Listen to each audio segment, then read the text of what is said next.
Welcome to Change the Universe. So in the spirit of the week, since it has been International Women's Day on Monday, I'm gonna share some thoughts with you.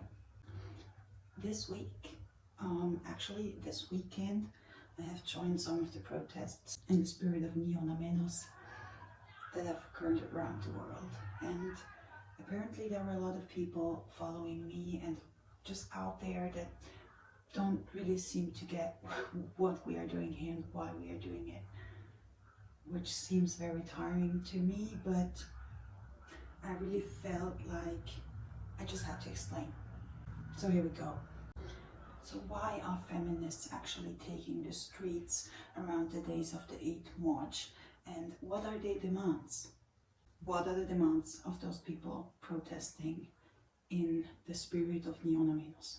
You also have to know that the protests, also the one that I attended, got met with police force and brutality that was not necessary in any circumstance and did not ensure the safety regulations that they put in for Corona. The opposite was actually the case because of the police reacting as forceful as they did. It was actually even harder to stay safe, also in a sense of Corona. So the protest I attended was in Switzerland, but the movement is worldwide. So it's a movement that has connected feminists from all over the world because, of course, we just figured out that we have one goal and that we are stronger together, and that's why the movement is actually so much bigger than just the protest I attended. It's all the protests all over the world in the same spirit, which gives you a sense of purpose, because what you're fighting for is actually right. Okay, and what are we fighting for? So we are actually fighting for, well, first of all, what if we put all that money that we put in fully armed police officers that strike against women at protest, we instead of that just put the money, all that thousands of dollars, all that money into the issues that we are actually protesting for, like protecting women from domestic and sexual violence, maybe educating police on those topics, maybe create a special force, maybe anything, even fund those support systems that are already in place but are just way underfunded. There are so many demands that we have, I cannot just list them, but one particular demand right now is that media starts calling femicides by what they are. Femicide. El feminicide. Feminicide. It doesn't matter what language you're using, it's the same word. It's the word that is used for a murder that happens particularly to women because they are women, because of macho culture, because of all that shit, because of patriarchy, misogyny, sexism, that actually people dying from it. I mean, this is way worse than most people think. And because those murders are not publicly called femicides in the media, it often gets overlooked that they are motivated by misogyny. So this is one of the key demands, but there's also so many other demands that would just help to not only raise awareness, but even create statistics that show how bad the current situation can be for some women around the world. Of course, there are women that are way more privileged than others, of course. There are countries that are way more privileged than other countries that have better social security systems and better benefits. That's all true. But even in the best of the best cases, which is, for example, where I live as a white woman in Switzerland, even in the best of best cases, the most privilege you can be born into, there's still so much misogyny and sexism, no protection by police for women if anything happens. So let's say someone gets raped, if you go to the police, they actually laugh at you. I mean, that's still the case, even in this country. So the problem just doesn't go away with privilege, you say, because privilege is somehow connected to patriarchy. But here we also get into another point, the whole intersectionalism of the feminism that we are fighting for. Feminism is the belief that all genders are equal. It doesn't define how many genders there are. It doesn't really define people. It just says all genders are equal. To a broader extent, feminism says that all people of all backgrounds, that means all ethnicities, all religions, everyone is equal. That's the key definition of a feminist. So if you don't believe that, you're not a feminist. If you believe that, congrats, you're a feminist. So about the intersectionalism of feminism. It's an inherent truth that women of color do face way more struggles than white women, for example. Of course, because they face two kinds of systemic oppression, sexism and racism, whereas white women only face sexism and black men, for example, only face racism. And of course, if you put those struggles together, that's way worse. That is the reason why feminism is a movement by all women, per definition, that black women aren't just included into white feminism. That's the wrong thought. Black women have started feminism. They were the first ones. They were at the forefront of all the protests, of everything that has ever been fought for that we have today. Black women were there. So we don't have to include black women into this white feminism that people in Europe live.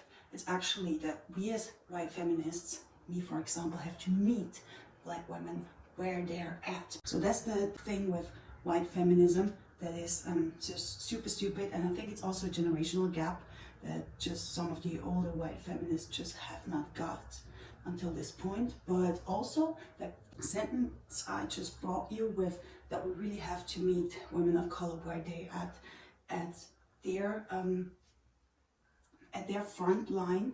That's actually something Gloria Steinem said. It really is an intersectional thing. If you're really into the discussion, there are all kinds of women fighting together for the same cause. Also, per definition, it is the case that feminism includes, because it is intersectional, LGBTQIA people. Because you wouldn't be accepting of all genders if all genders wouldn't be accepted. So in order for everyone to be equal, this is a movement for everyone except the oppressor. So we are explicitly fighting against sexism, racism and fascism. And these issues affect LGBTQ people to a broader extent when they're affected by it. So it is just vital to finally see that we are not fighting separate fights. There is one white supremacist patriarchy. One, not the different ones, there's one. And we have to acknowledge what we are fighting against in order to get anywhere, in order to make a path to get to a place where people are actually equal. We have to acknowledge that there's one enemy, there's one source of oppression, if you will. And everyone has to work on this shit until we all get what we deserve. Like everyone gets what they deserve. I mean, it cannot... I have used the term Flinta people before because that's a German acronym for women, lesbians, intersectional people, non-binary people, trans people and asexual people. So just so you know, that's an acronym that I'm using because obviously feminism is intersectional, as I have said before. So as I said, this whole problem with white feminism is that these people really think that they can include other people into their feminism. That's not the case. Feminism has always been intersectional. You can just come and join the club. Also, feminism has always been as intersectional and per definition including the LGBTQ movement, and therefore is trans supporting in itself. So it shouldn't be necessary to say you're a trans supporting feminist. You actually only have to say you're feminist, because if you're not supporting of trans people, you cannot be a feminist. Now read that again. If you are not supporting of trans people, you cannot be a feminist. Because feminists fight for all women include trans women. Because if you're looking for a word that it means women but includes trans women, I would recommend the word women. Also, if you want to say all the people that are affected by this struggle against misogyny, then I would recommend the term Finta or Flinta people. Also, total no-go, don't be a TERF. TERFs are those people that are trans excluding radical feminists. Actually, they're not feminists. Those are just people who think they're feminists and hate trans people. So they're actually just bigots. There is so much discrimination that is visible under the surface of the view of a privileged person. But you can still acknowledge that other people do struggle more than you do, because that is the case with intersectionalism. There's something that people call the Olympics of oppression. It's like a very sick challenge in social movement Twitter, that people always try to be the most oppressed group and stitch each other out and no, we deserve it more, whatever. It's bullshit. I don't actually know what they're trying to stir up with using that term all the time, because this has never been a challenge. It should not be a challenge. There's so much wrong with that. So I just want to break down why that term is problematic and why we can solve that intellectual problem with intersectionalism again. So to that Olympics of oppression thing, what we need is true intersectionalism. Listen, I get confronted very often with the accusation of perpetrating only white feminism, which is explicitly not the case. For the ones in the back, I'll repeat, feminism that fights for only white women isn't feminism, because feminism is intersectional per definition. The definition goes, a feminist is a person who believes in the equality of all genders and beyond every person, disregarding gender, and of every person of every background, religion, ethnicity, whatsoever. So, if your feminism isn't intersectional, you're just a white supremacist using toxic femininity to push yourself to the poddest of your stupid fucking Olympics of oppression. And that's the problem, and that's stupid. And also, that's why feminism is intersectional, otherwise it's not feminism. How many times do I have to say that? I cannot stress this enough. And now, to settle this stupid challenge you set yourself up in the ridiculous Olympics of oppression that doesn't exist. All issues of oppression through white supremacy are connected, ergo intersectional. White supremacy, by the way, includes patriarchy, and I will later explain why. What again are you calling Olympics of oppression? What is the challenge here? Who got hurt the most isn't a fucking challenge.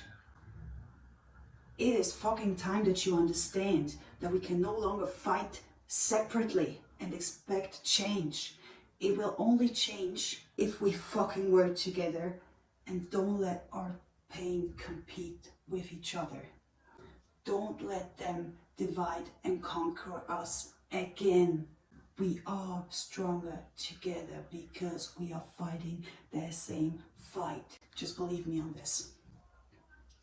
So this whole competition, challenging pain with Olympics of oppression shit is so fucking wrong, I can't even.